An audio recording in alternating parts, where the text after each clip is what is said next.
Hi, Kevin Coop here, and this is FaceTime with the Content Guy. You know, I love it when businesses come at competition from different kind of angles. Let me give you some examples. There's a bar in St. Louis I was just reading about called Open Concept, and they don't charge you for the drinks. They charge you for the time that you're there. And basically, it's interesting. It's $10 an hour, and there's beer, there's wine, and there's batch cocktails that are available. And here are the basic rules. You can arrive as late as you want. Your time starts when you get your first drink. They'll issue you a full refund if you miss your booking time, and they don't sell food, but you can order in any food you want. And they got the idea when they were doing fundraising parties, right? And they discovered it could be pretty profitable because if you allow people to book their time before they come to the bar, you know when they're going to be there, right? You know how many people are going to be there, and you can actually kind of order and do things a lot more efficiently. And now, a lot of ways, paying for the time you're there, not for the drinks. That could be a nightmare waiting to happen. St. Louis Magazine has an interview with Michael Butler, who's the proprietor, and he basically says, listen, when patrons book their time at Open Concept, they create a profile, they're assigned a confirmation code, which is used to place drink orders at the bar. You can only get one drink per person at a time, and there's a point of sale system that tracks consumption, so they do their best to make sure people aren't overserved. System scans driver's licenses. They use a height and weight thing to assign a number of drinks per hour to keep the bar in compliance with limits. But it's just a different system. And I suspect the Uber and the Lyft drivers are lined up outside waiting for people to go home. But again, you're going to be a bar, compete differently. Now, the Washington Post had a story the other day about this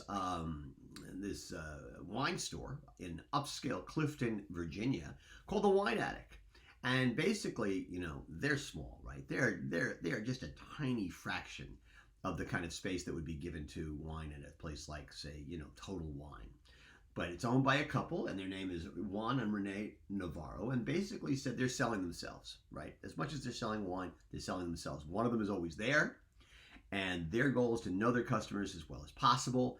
They've got a wine club with some 80 members, and they say, God, 10 of their customers actually account for a disproportionate amount of their business, and they don't have to worry about doing the kind of volume and having the kind of profits as, say, a Total Wine.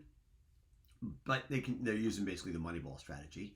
They're not going to be trying to be Moneyball. They're not trying to be Total Wine. Basically, what they're trying to be is themselves, selling the personal knowledge of the customer. And they have different benchmarks for success. And they seem to be doing really, really well. Again, know the customer. They know everybody pretty much who walks through the front door. And then there's Sonos, and this was fascinating to me. So Sonos, they do speakers and sound systems and stuff like that. Well, it's really interesting. In the Netherlands, they're testing a system where you can actually rent a sound system, okay? And it's about the equivalent of $16 a month. And the idea is it's sort of try before you buy. And then you can buy it if you want to down the road. But you can rent it for $16 a month. They come, they deliver it for nothing, they install it for nothing.